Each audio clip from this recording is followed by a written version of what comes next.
제목처럼 나를 사랑하게 하는 자존감인데 자존감에 대해서 들어보신 분 계세요? 네, 자존감이란 무엇인지 오늘 좀 상세하게 알아보려고 합니다.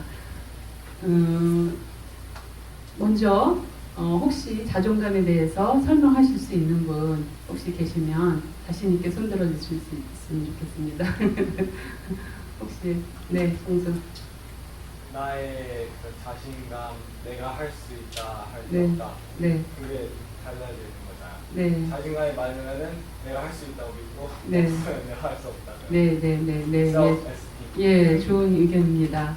네, 그래서 오늘 이 시간 한번 좀 알아보도록 하겠습니다. 자존감이란 영어로 self-esteem이에요. 그런데 우리가 흔히들 말하고자 하는 자존심, 뭐 자신감, 뭐 이런 식으로 얘기를 많이 할 수 있어요. 그런데 오늘 그래서 자존심가 뭔지, 자존감이 뭔지, 자신감이 뭔지 그거를 좀 구분하려고 해요. 먼저 자존심이란 우리가 영어로 프라이드라고 하는데 이거는 타인에게 의해서 내가 좀 존중받고자 하는 그런 거예요. 그래서 우리가 자존심 상했어 그러면 내가 인정받지 못하고 나를 fully 리스펙트 해주지 못하는 그런 느낌을 받을 때 진짜 자존심 상하네 하고 우리는 거기에 목숨 걸 때가 있어요.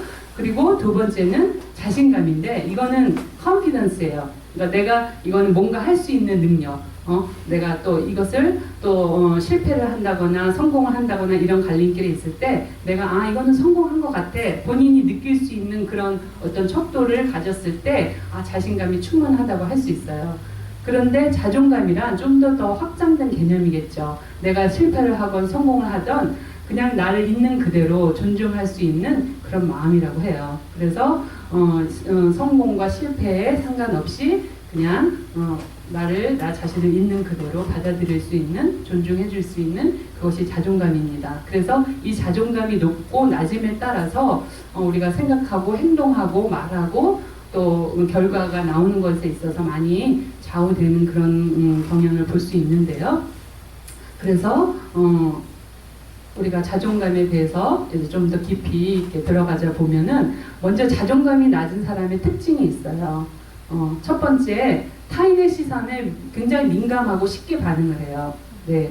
그래서 어떤 타인들의 평가를 굉장히 신경 쓰고 자기 자신의 어떤 중심축을 가지고 있지 않고 타인들의 평가에 굉장히 센시티브해요. 그래서 쉽게 상처받고 아파하고 그렇기 때문에 어때요? 다른 사람을 배려할 수가 좀 없어요. 그래서 그만큼 이제 그 내면의 힘이 좀 약하기 때문에 작은 일에도 쉽게 흔들리게 되고 지지하지 못하는 경우들이 있는 것 같습니다. 두 번째는 자기 확신이 좀 부족해요. 그러니까 자기가 결정하고 이런 것에 좀 쉽지 않고 뭐 타인에게 좀 이렇게 맡긴다든가 또 어떤 의지한다든가 그런 경향이 좀 높고 그리고 또 회피하는 경향이 있어요. 어떤 딱 문제에 맞닥뜨렸을 때 내가 자신감을 가지고 책임감을 가지고 나가기보다는 그냥 회피하려고 하고 그런 것들. 근데 그만큼 그 마음속에 두려움이 있기 때문이라고 합니다.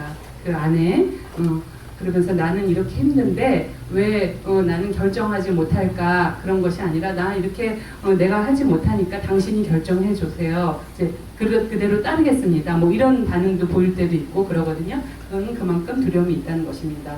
세 번째는 자기 질책이나 비난과 생각의 행동들을 많이 한대요. 끊임없이 자기를 비난하는 거예요. 그래서 그만큼 그 질책이라는 것은 나를 인정하지 않는다는 거예요. 나를 인정하고 존중해주는 마음이 있다라면 조금 내가 실수하더라도 뭐 잘못했더라도 이번에는 못했지만 다음엔 할 수 있을 것 같아. 내가 내 스스로 그런 어떤 나한테 희망을 불어넣어주고 또 그렇지만은 그렇지 않을 경우가 많습니다. 그래서 끊임없이 나를 비난하는데 네가 뭘 할 수 있어 또 그렇지 뭐 이번에도 마찬가지 또 그랬잖아. 근데 앞으로도 마찬가지야. 너는 영원히 못해. 그러면서 자기를 계속 비난하는 거예요. 수잔나 배우사요. 예, 그런 마음의 심리 상태가 계속 생긴다는 거예요. 그렇지만 그렇지 않는 사람들은 어때요? 이번에는 안 된 건 안 된 거야. 그래 내가 노력이 부족했어. 아니면 또 노력은 했지만 또 뭐 안 될 그런 뭐 경우도 있지 하면서 그냥 그렇지만 다음 기회에 내가 한번 해보자 하면서 나 자신에게 용기를 북돋아 준다는 거예요. 네. 그리고 네 번째는 그 위기의 순간에 밀어붙이지를 못한대요. 자존감이 높은 사람들의 특징은 그러니까 위기에 더더욱 힘을 발휘를 해서 그것을 뛰어넘고 또 극복하고 하는데, 반대로 그렇지 않은 사람은 심한 어떤 두려움과 공포를 느껴서 굉장히 주춤하고 또 거기에 주저앉거나 그냥 포기해버리는 경우들이 생긴다고 합니다. 그래서 그만큼 자신에게 스스로 에너지를 부여해주지 못하는 것이죠. 저는 그 한 가지 경험이 있는데 제 얘기를 잠시 드리자면, 제가 90년도에 1990년도에 23살 정도 됐었는데 우리 가족들 부모님들은 다 이제 미국 이민 오게 되고, 오빠는 군대 갔었고 저는 이제 혼자 살았었어요. 그런데 아버지가 그 교회 건축을 하는데 요즘 말을 하면 싹군 목사를 만나서 그 교회를 통째로 건물을 들어 삼키고 자기 재산을 자기 개인 소유화하는 그런 목사님을 만나게 됐어요. 그래서 덕분에 우리는 그 사택에 살던 저희는 한 푼도 받지 못하고 쫓겨남을 받게 되었는데, 그때 이제 집달리를 나가기 전에 이제 저 혼자 살게 되었었어요. 그런데 부모님은 이민 가셨고 동생들 이민 가셨고 오빠 군대 있었고 혼자 있는데, 굉장히 악한 사람들이어서 나를 보면은 계속 욕을 하고 비난의 말을 하고 저주의 말을 하고 그랬었어요. 근데 생각해보세요. 23살의 나이에 그것을 감당하기란, 또 물질적으로도 돈이 없어가지고 배고팠고 추웠고 또 보일러가 고장나서 춥고 막 이런 그 생활을 하면서 굉장히 두렵고 정말 왜 내가 이런 일을 겪어야 하나 하면서 그렇게 지냈었어요. 그런데 어느 날 그냥 배가 고파 지쳐서 또 추워서 이렇게 잠 자다가 너무 추워가지고 일어났는데, 보일러가 고장나서 일어났는데 전기장판도 없고 아무것도 없었어요. 그래서 일어났는데 조그만 손난로 같은 게 있어서 그걸 틀었는데, 그것을 그 방을 다 따뜻하게 해주기란 역부족인 그런 아주 작은 난로였습니다. 그런데 그걸 트는 순간 정말 너무도 정말 따뜻한 그 빛이 나는 것 같으면서 아주 그냥 따뜻한 벽난로를 틀은 것처럼 내 마음도 따뜻해지고 온몸이 따뜻해지면서 정말 하나님이 살아계시고 내가 너와 함께 하기 때문에 너는 용기를 가지고 그것을 극복해야 해 라고 하는 것 같은 그런 그 마음의 음성이 들리기 시작했어요. 그래서 제가 그 자리에서 정말 하나님은 살아계시군요 고백하면서, 그래 나는 이런 것 가지고 무서워할 필요 없어. 내가 열심히 살을 수 있어. 그때 제가 공부를 하고 있었는데 공부를 하면서 또 내가 아르바이트를 하면서 부모님한테 손 안 벌리고 내가 내 생활을 책임지면서 나는 살아야 돼. 그러면서 내 스스로 내 자신에게 위로를 하면서 힘을 주면서 용기를 가졌던 기억이 나요. 그래서 그 후부터 내가 잡을 찾아봐서 아르바이트를 해서 레슨을 하고 또 때로는 그 책을 팔았었어요. 그걸 뭐라 그러죠? 그 세일즈도 했었었고, 그러면서 여러 가지를 그렇게 하면서 공부도 하면서 또 정말 날마다 부모님을 위해서, 동생들을 위해서 기도하면서, 내 자신을 위해서 기도하면서, 심지어는 배우자, 내가 앞으로 만날 배우자를 기도하면서 여러 가지 그렇게 어디서 그런 힘이 생겼는지 모르겠어요. 그래서 그 위기 가운데 이것은 결코 제 자랑이 아니라 하나님께서 주신 힘으로 말미암아 내 자신이 우뚝 일어날 수 있는 그런 힘과 용기가 생겼다라는 그런 좀 간증을 좀 덧붙여서 드리고 싶었습니다.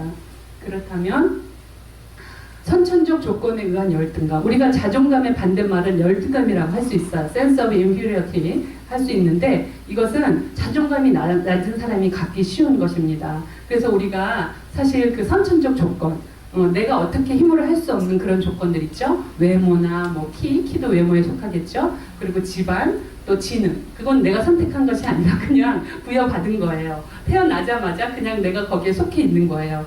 그래서 우리 노력으로 바꿀 수 없는 것인데, 보통 열등감의 60%가 그런 열등감이라고 합니다. 그래서 그렇게 60% 정도 이상 되는 그런 열등감으로 우리는 살아가고 있는데, 이것을 극복하는 가장 키워드는 뭐라고 생각하세요, 혹시? 내가 열등감을 극복할 수 있는 거, 가장 큰 거. 성령. 네? 뭐라고요? 성령. 성령? 네, 맞습니다. 성령이죠. 그런데 그 이전에, 예, 그 이전에, 정수 뭐 할 말 있어요? 아니, 예. 저스틴 티처는 예. 성경? 성이라고 했는데 성형? 장난이에요. 아, 네. 성형이. 네, 맞아요. 그런 문구가 있더라고요. 어떤 성형외과 문구 보니까 어머니 나를 낳으시고 원장님 나를 빚으셨네, 만드셨네. 그런 성형외과 그 문구가 있더라고요. 그만큼 얼굴을 만들어 준다는 것이죠. 네, 그렇지만 나를 인정하는 거예요. 그냥 받아들이고 인정하는 거. 근데 그것은 어디서 올까요? 내 마음에서. 네, 그죠? 네, 그것을 이제 우리가 자존감이라고 표현하는데, 네, 자존감이라고 할 수 있어요. 그 자존감에서 온다는 것이에요. 그래서 외모 열등감이란 우리가 뭐 정말 쌍꺼풀 없는 눈, 그리고 또 우리 심지어는 우리 주위에는 정말 코가 오똑하고 제가 보기에 예쁜데 어머 나는 너무 코가 커서 이게 싫다는 거예요. 그런 식으로 자기만의 느끼는 그 뭔가가 있을 거예요. 다 완벽하게 자기가 만족하지 않을 겁니다. 그렇지만 정말 사람마다 다 뭐 표정도 있고 그 매력이 다 있어요. 웃는 모습이 예쁘다던가 정말 그 아름다운 모습이 있는데 그 모습을 좀 발견을 했으면 좋겠어요. 그래서 우리가 정말 성형하지 않아도 하나님이 주신 나는 최고의 걸작품이야. 그런 식으로 이렇게 생각을 하면서 내 자신을 다져가는 그런 게 필요할 것 같습니다. 그리고 집안 열등감인데 이거는 가난하고 무식한 아버지, 정말 불행한 집에서 내가 태어나서 정말 이거는 난 어떻게 할 수 없어. 왜 가난한 집에 태어나가지고 왜 무식한 이렇게 부모님 밑에 태어나서 그렇게 원망을 하는 사람들을 종종 보게 돼요.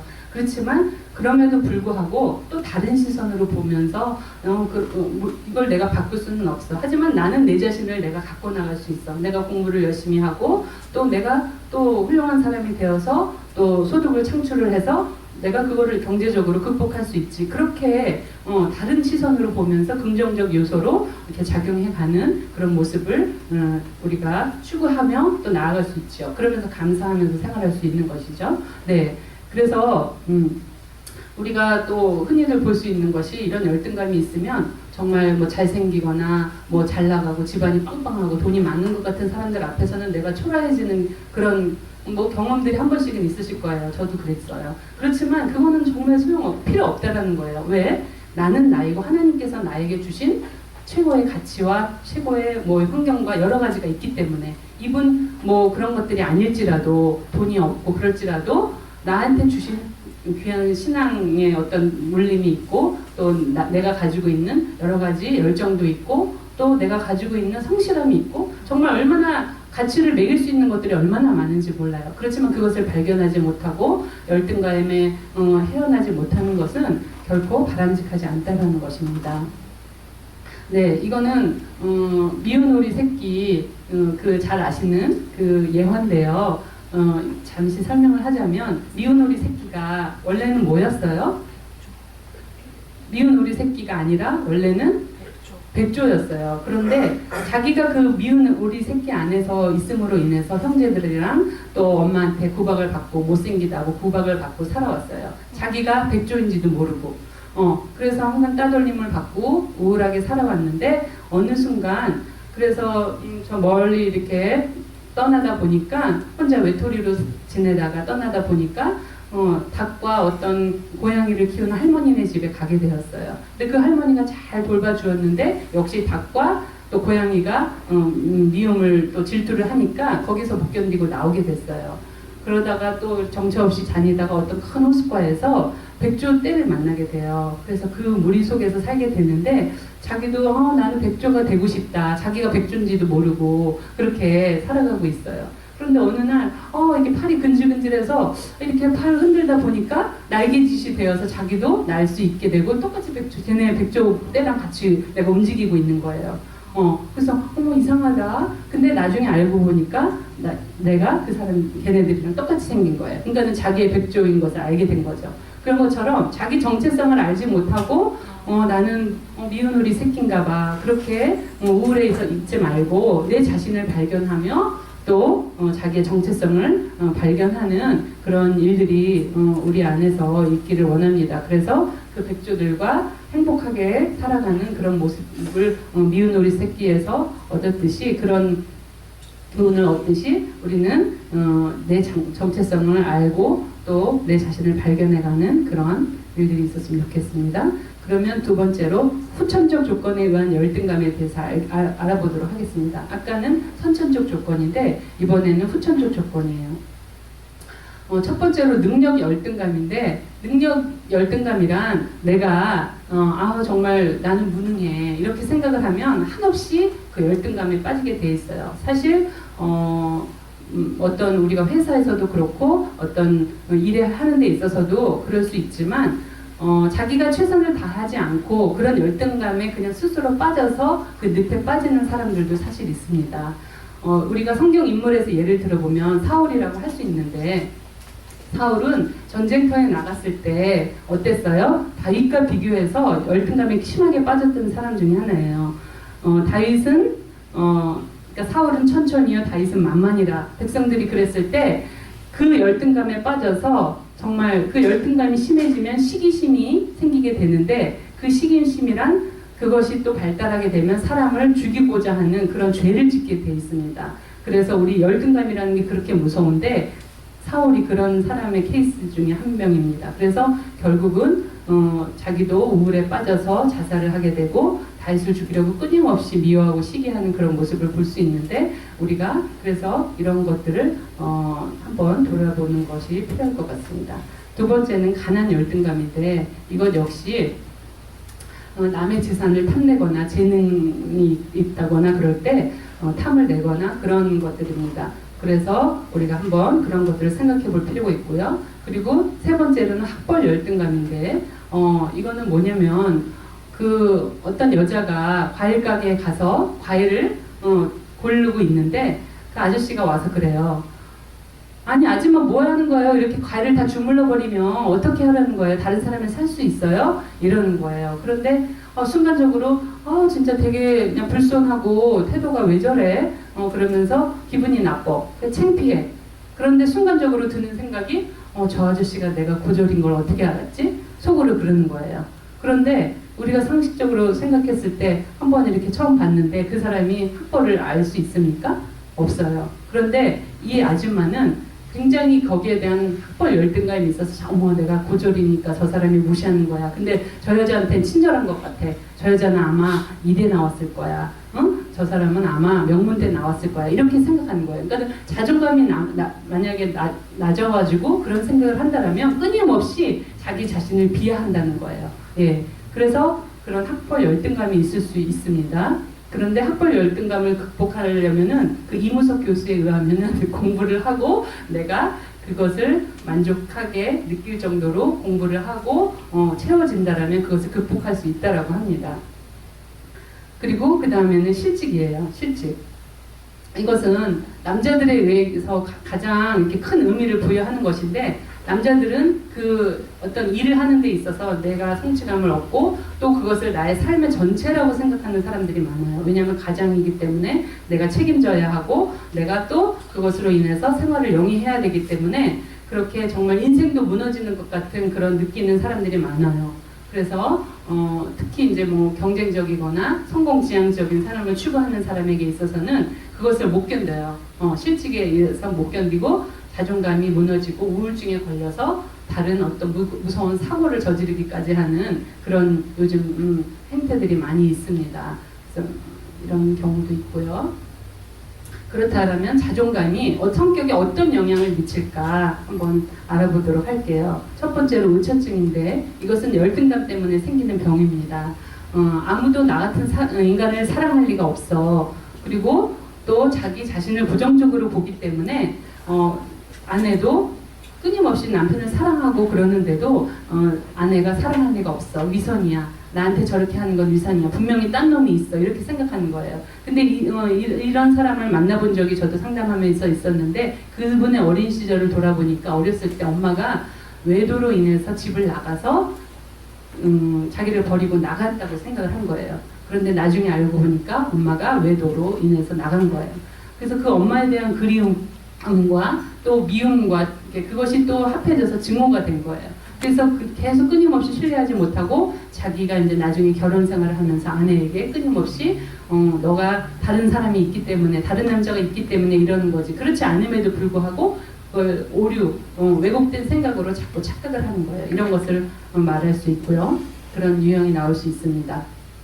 그리고 두 번째는 우울증인데, 또 역시 자존감이 낮은 사람은 우울증에 걸리기가 쉽다 그래요. 왜냐하면 그 왜곡된 생각, 잘못된 신념과 생각으로 자신의 모습을 촬영하고 너무나 작게 본다는 거예요. 한 가지 예를 들면 왜곡된 생각이 어떤 거냐면 예를 들어서 맥도날드에 가서 주문을 했는데 내가 먼저 주문을 했는데 딴 사람이 나왔어. 그러면 조금 이제 그 만드는 사람에 의해서 순서가 바뀔 수도 있어요. 그런데 제가 나를 무시해서 그래. 그러면서 계속 끊임없이 그렇게 오해하고 자꾸 왜곡된 생각을 하는 거예요. 그리고 또 이제 옆에 앉았다가 배가 아파서 화장실에 가서 이제 그 뒤에 자꾸 앞에 왔다 갔다 하기 위해서 뒤에 앉았는데 제가 나를 싫어해서 결국은 떠났구나.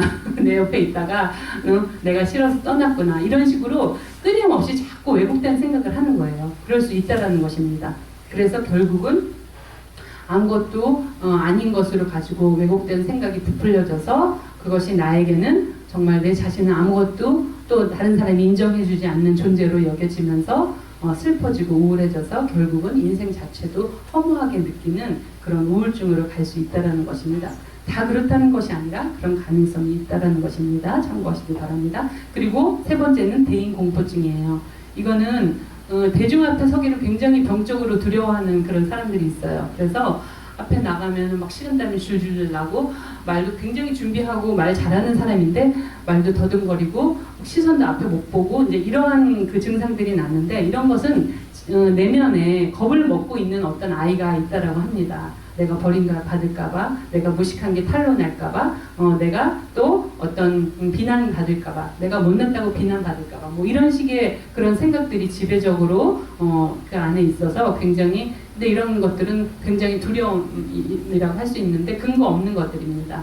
또 현실적이지 않고 그 사람의 어떤 사고나 굉장히 주관적인 생각으로 인해서 이루어지는 것이에요. 예, 이것이 자존감하고 연결될 수 있다는 것입니다. 네, 그렇다면 성격 이상자들이 자존감을 유지하는 방법에 대해서 알아볼게요. 네, 자학적 성격인데 이것은 첫 번째로 굉장히 죄책감이 평상시에 많은 사람이에요. 별것도 아닌 것 같은데 쉽게 양심의 가책을 느끼고 또 지나치게 또 죄책감을 느껴서 희생하고 내가 희생하고 봉사하고 이래야만이 이것을 회복할 수 있다라고 생각을 하고 끊임없이 필요 이상으로 그렇게 하는 그런 사람들 얘기하고요. 두 번째는 강박적 성격인데 이것은 주도권을 자기가 잡으려고 해요. 모든 면에서. 특별히 근데 이런 사람들의 특징은 청결이나 정돈이나 시간 엄수에 굉장히 민감해요. 그래서 정말 이 의자도 각을 재야 되고 센치가 막 나오면 못 견디고 이런 것들은 조금 이렇게 병적이라고 할 수 있는데 그런 사람들도 있습니다. 그래서 우리가 알아보도록 하고요. 그리고 히스테리적 성격, 이거는 그 타인에게 관심과 인기를 끌어야만 그 자기 자존감이 유지되는 사람이에요. 그래서 어떤 연예인들의 경우가 많죠. 그래서 인기가 떨어지면 못 견디고 그 굴레에서 벗어나지 못하고 자살을 한다거나 그런 연예인들이 가끔 있어요. 그러니까 그런 성격을 말하는 거고요. 그리고 자기애적 성격은 굉장히 자기 자신이 우월감을 갖고 또 권력을 가지려고 하고 그래서 이제 어떤 권력이나 돈을 쥐면은 그것으로 사람을 휘두르려고 하는 그런 성격들입니다. 이런 유형들이 있다는 것을 알아봤고요. 그렇다면 누구나 자존감을 높일 수 있습니다. 네. 나의 열등감은 언제부터 시작되었는지 또 내 열등감을 지배하는 그 마음속의 아이는 어떠한 아이인지 그래서 자기 성찰을 통해서 그 아이와 내가 직접적으로 만나보는 그런 것들이 필요할 것 같아요. 그래서 현실적인 것을 어떤 관점을 바꿔서 내가 왜 그러는지 그렇게 생각을 하면서 노력을 해야 되는데 이런 것은 많은 시간들이 필요해요. 혼자 할 수 없으면 다른 사람의 도움을 얻고 또 전문가의 상담을 통해서 그렇게 할 수 있는 것도 필요하고요. 그러기 위해서는 용기도 필요하겠죠. 그리고 두 번째는 인간 자체로서의 당신은 소중한 존재다. 네, 조건 없이 그냥 있는 그대로 나 자신을 받아들이고 인정해주는 것입니다. 그래서 우리가 상담을 한다거나 누군가 얘기를 할 때 그래 공감해주고 이해할 만하다. 그랬겠구나. 그러면 굉장히 내가 지지받고 인정받는 느낌을 받아서 상담에 온 사람들이 대부분이가 다 상담 받고 나서의 느낌이 어땠어요? 그런 얘기를 하면 피드백을 뭐라고 하냐면 선생님이 잘 들어주고 어떤 이제 조언을 해줬음에도 불구하고 그 사람의 인상에는 선생님이 잘 들어줘서 내가 인정을 받고 내가 선생님한테 지지받는 느낌을 받아서 참 좋았어요. 그 얘기를 첫 번째로 합니다. 그래서 나를 인정해주고 그대로 인정해주고 받아주는 그런 경험 중요하고요. 세 번째는 자신을 비난하는 마음의 소리에 저항하자. 이것도 말씀드렸듯이 그 어떤 회복 탄력성이라고 하는데 자기 위로의 그 기능을 해주는 거예요. 너는 할 수 있어. 절망하지 마. 어려움에 부딪혔을 때 정말로 낙심하지 말고 할 수 있어 하면서 스스로 자꾸 자기 위로를 해주는 거예요. 그러면 또 우울한 감정도 비교적 빨리 회복될 수 있다고 합니다. 그리고 네 번째는 자신과 타인을 볼 때 공사 중임을 받아들이자. 이것은 뭐냐면 우리가 운전을 하고 가다 보면 공사, 컨스트럭션 하고 디투어 이렇게 써 있는 걸 보게 되죠. 근데 그것을 보고 정면으로 가서 차에 내가 뚫고 지나가리라 하면서 부딪히는 사람은 거의 없을 거예요. 돌아갈 거예요. 네, 그런 것처럼 우리가 다른 사람을 볼 때 지금 왜 저래 하면서 저 사람 왜 저래 하면서 정말 아직 성숙하지 못했어. 그렇게 비난하기보다는 아직 지금 공사 중이야. 쉬운 말로 지금 공사 중이야. 그렇기 때문에 하나님이 다듬어 가시는 중이야. 그것도 역시 나에게도 적용이 되겠죠. 나는 완벽할 수 없으니까. 나도 지금 공사 중이야. 그렇기 때문에 돌아가자. 부딪히지 말고 돌아가고 때를 기다리자. 이런 마음으로 한다면 상대방이 이해가 되어지고 마음이 편해질 것 같습니다. 그리고 마지막으로 완벽한 인물로 보이려는 노력 혹은 포기하는 것은 이제 그만하자. 네. 남의 눈치를 지나치게 살피는 그런 남성이 있었습니다. 40대. 근데 그 사람은 굉장히 자신을 완벽한 인물로 보이려고 위장하고 계속 끊임없이 포장하는 그런 사람이었어요. 네. 그런데 항상 안에는 두려움이 있는 거예요. 나의 실체가 드러나면 어떡하지? 그런 사람들이 많습니다. 네. 그렇지만 내가 실수한 거는 실수한 거 인정하고 또 내 내실을 기하고 내가 사람들한테 보이는 것이 아니라 내 자신을 위해서 내가 노력해보자. 그런 관점을 바꿔서 행동하고 노력한다면 굉장히 좋은 결과 있지 않을까. 그리고 또 반면에 포기하는 것. 그냥 아예 나는 이거는 할 수 없어. 그렇기 때문에 나는 그냥 이거는 포기할 거야. 내려놓을 거야. 그런 것이 아니라 내가 그동안 최선을 다해서 살아왔듯이 앞으로도 한번 최선을 다해보자. 그런 마음으로 그래서 포기하고 싶고 자살하고 싶었지만 그럼에도 불구하고 나는 참고 이겨냈어 하면서 내 스스로에게 셀프톡을 하면서 나를 쓰다듬으면서 그래 잘했어. 앞으로 할 수 있어. 그러면서 자꾸 위로를 해주고 스스로에게도 하는 그런 태도입니다. 그렇다면 자존감을 높일 수 있는 게 도움이 될 것 같아요. 그렇다면 자존감을 회복하려고 하는데 자존감은 그러면 어떻게 회복이 될까요? 우리가 그 자존감이란 그 엄마한테 특히 부모님한테 그 중에서도 엄마한테 많이 대물림 된다고 해요. 왜냐하면 자녀를 양육할 때 가장 가까운 엄마가 페어런트가 엄마니까 가장 가까이서 자녀를 키우니까 그래서 엄마가 자존감이 낮으면 아이들한테도 대물림이 된다고 합니다. 그래서 우리가 저도 그래서 돌아봤을 때 내가 자존감이 높았나 낮았나 제가 이 공부를 하기 전에는 저도 그렇게 자존감이 높았다고는 생각지 않아요. 그래서 그럴 필요가 없구나 하면서 끊임없이 자녀들에게도 얘기해주고 공부를 하고 나서 또 우리 자녀들에게도 그런 것을 느끼면 제가 그럴 필요 없어 하면서 너는 충분한 가치가 있어. 하나님께서 너 나름대로의 빚으신 그런 최고의 걸작품이야. 그런 얘기를 해줍니다. 그래서 우리가 엄마에 해당된다라면 자녀에게 그렇게 해줄 필요가 있겠고 아직 싱글이면은 내 자신을 그렇게 돌아보면서 할 필요가 있을 것 같아요. 두 번째는 용서하기입니다.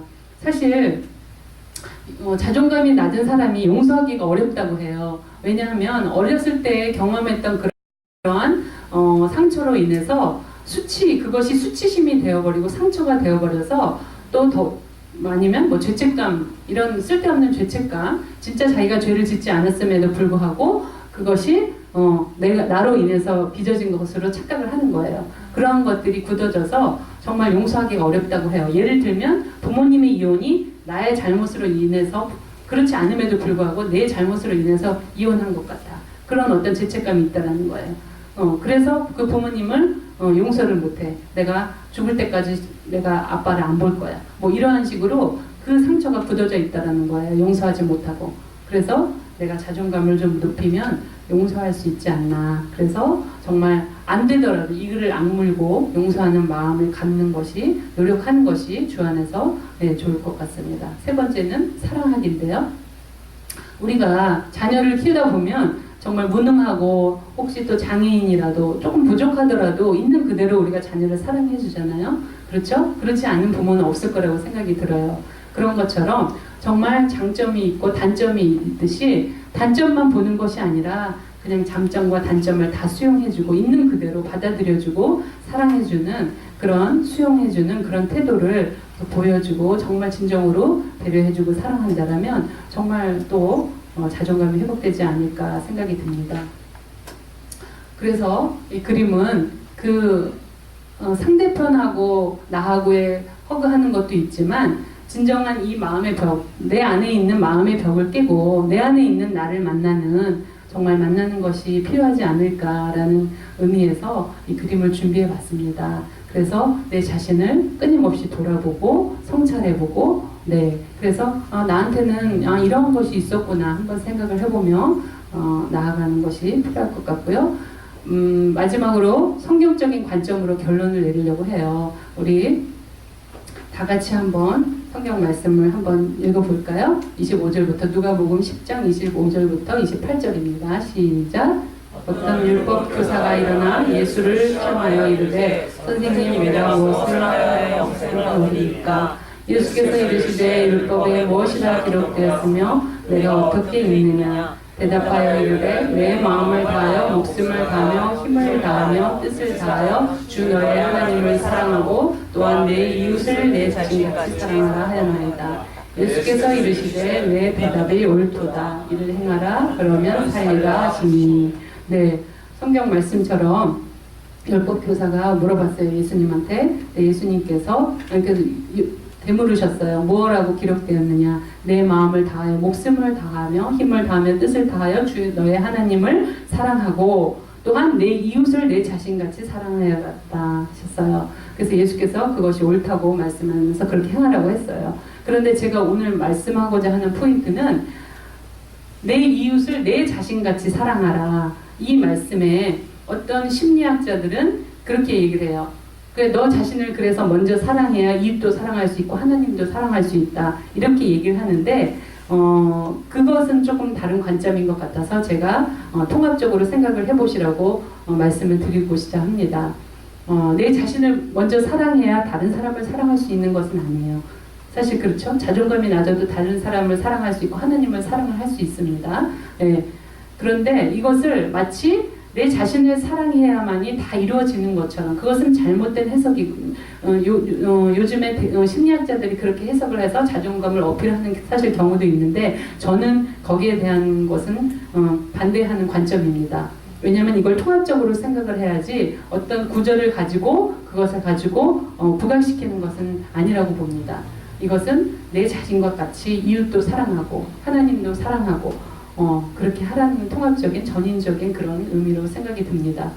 사실 그런 거는 봤어요. 상담하면서 어떤 클라이언트가 정말 너무 예쁘고 재능도 많고 유머러스하고 정말 매력적인 그런 클라이언트예요. 여자분인데 그런데 정말 대화를 해보면 자존감이 정말 바닥인 거예요. 그래서 정말 저도 놀랄 정도로 어떻게 저렇게까지 할 수 있을까? 그런데 끊임없이 이렇게 상담을 통해서 좋아졌는데 그 사람이 결국은 또 하나님에 대한 사랑도 나를 쓰레기 같은 나를 하나님이 사랑하시겠어요? 이런 말을 하더라고요.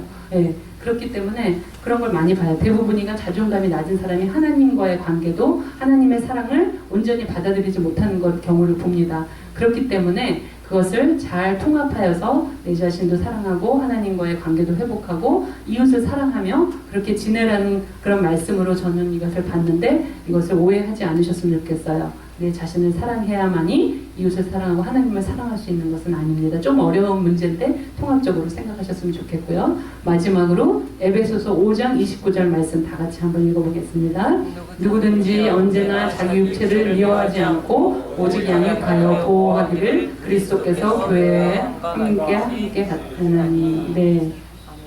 이것 역시 에베소서면 가정에게 주시는 교훈적인 말씀입니다. 그 후에 이것이 나온 말씀인데 이것은 자기 육체를 미워하지 않고 양육하고 보호하라고 했어요. 네, 우리가 그 말씀을 받으면 액면 그대로 받아들이는 거 중요하지만 가감하라는 것이 아니라 적용을 하고 우리가 포괄된 개념으로 생각할 필요는 있습니다. 육체만이 아니라 내가 육체가 건강해야 정신도 건강해지고 마음도 건강해지는 것이라고 생각합니다. 그래서 저는 자기 육체에다 정신, 마음 다 그게 포함된다고 생각을 해요. 그래서 내가 나를 끊임없이 양육하고 영어 성경에 보니까 feed라고 돼 있어요. 공급해주고 또 케어해주는 거, 보호는 케어라고 돼 있더라고요. 나를 공급해주고 케어해주고 계속 거기에 우리가 포커스를 갖는 거예요. 근데 어떻게 해요? 그리스도께서 교회의 함과 같이 교회에다 어떻게 공급하십니까? 끊임없이 영적으로 또 physically 육체적으로 우리가 emotionally 정서적으로 통합을 해서 우리가 건강하게 컨셉을 가질 수 있도록 끊임없이 하나님은 공급해 주시고 도와주신다는 겁니다. 그렇기 때문에 내 자신을 영적으로 또 정서적으로 또 육체적으로 모든 것들을 통합해서 잘 돌아보며 끊임없이 케어하며 양육은 뭐예요? 성장할 수 있도록 돕는 그런 내 자신을 돕는 그런 내 자신이 돼야 될 것 같다는 생각을 해봅니다. 네, 그래서 그런 사랑을 가지고 하나님께서 부여해 주신 사랑을 가지고 우리는 또 행복하게 나 자신을 사랑하면서 또 타인을 사랑하면서 섬기면서 그렇게 주 안에서 행복한 삶을 살았으면 좋겠습니다. 네. 그러면 오늘 강의를 여기까지 마치도록 하고요. 혹시 여기에 대해서 질문 있으시면 질문하시면 좋겠습니다.